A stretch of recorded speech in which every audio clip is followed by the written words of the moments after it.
चमकेगा, फिर देश हमारा चमकेगा। हाय काश ये पंक्तियां सच हो जाएं। कभी सोने की चिड़िया कहे जाने वाले मेरे भारत को आज ना जाने किसकी नजर लग गई है, कहना मुश्किल है।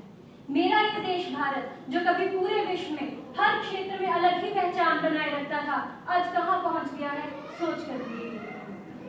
जिस तरफ देखो देश पतन की ओर जाता हुआ दिखाई पड़ रहा है, और ना जाने क्यों हमारे राजनीतिज्ञों का ध्यान इस ओर नहीं जाता। जरा सोचिए, जीवन की मूलभूत आवश्यकताएं बिजली, पानी, खाना के आज हमारे पास पर्याप्त मात्रा में है? नहीं। बिजली कब चली जाए किसी को पता नहीं, पानी कब चला जाए किसी को पता नहीं। आज एक गरीब इंसान को आज रात का खाना मिलेगा भी कि नहीं, किसी को पता नहीं। जरा सोचिए, जिस देश का राष्ट्रपति एक अर्थशास्त्री, जिस देश का प्रधानमंत्री एक अर्थशास्त्री, जिस देश के रिजर्व बैंक का गवर्नर एक अर्थशास्त्री, उस देश के अर्थशास्त्र का आज क्या हाल है।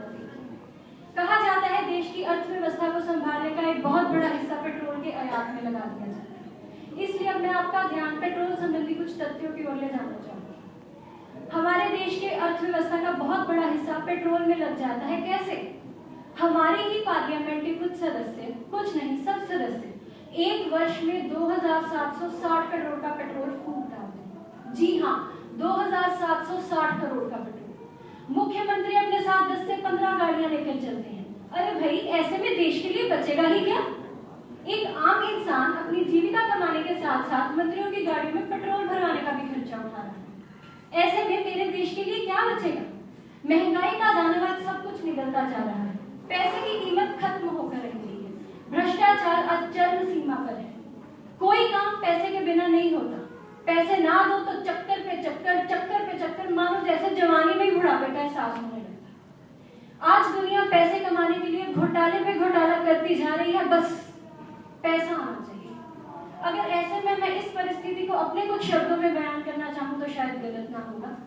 पैसा माँ और बाप हो गया और पैसा ही नीत, पैसा माँ और बाप हो गया और पैसा ही नीत, ना पैसे बिन रिश्ता कोई, ना पैसे बिन की। भीड़ लगी है धनपतियों के निर्धन खड़ा अकेला, भीड़ लगी है धनपतियों के निर्धन खड़ा अकेला। सच तो बस ये है भैया, पैसे बिन सूना है हर मेला, सूना है। आज लड़कियों को पेट में ही मार दिया जाता है ताकि उसकी शादी पर खर्च ना करना पड़े। अरे भाई, अपनी पत्नी सबको अच्छी लगती है, अपनी माँ सबको अच्छी लगती है, अपनी बहन सबको अच्छी लगती है, और तो और गर्लफ्रेंड उससे भी ज्यादा अच्छी लगती है, पर अपनी ही बेटी अपनी ही पत्नी की कोख में अच्छी नहीं लगती। नवरात्र में माँ दुर्गा का पूजा तो हर कोई करता है, पर अगर लड़कियां ही ना रही तो कैसे होगा दुर्गा पूजन संपन्न, कैसे होगा नवरात्र पूजन संपन्न। मेरे देश की विडंबना तो देखिए, जहां एक ओलंपिक पर पदक जीतने पर शूटर को 3 करोड़ रुपए से नवाजा जाता है, और वहीं बॉर्डर पर शहीद हो रहे एक शूटर को सिर्फ 1 लाख। अरे कैसा है मेरा ये देश? मैं ये नहीं कहती कि इसका कोई हल नहीं है, इसका हल है, हम हैं इसका हल, हम युवा पीढ़ी है इसका हल। सारे अध्यापक वर्ग को, सारी समाज सेवी संस्थाओं को, शिक्षा बोर्ड को अपनी पुस्तकों के जरिए, अपने विज्ञापनों के जरिए शुरू से ही बच्चे के दिल में, बच्चे के दिमाग में, समाज में पनप रही बुराइयों के प्रति नफरत भरनी होगी।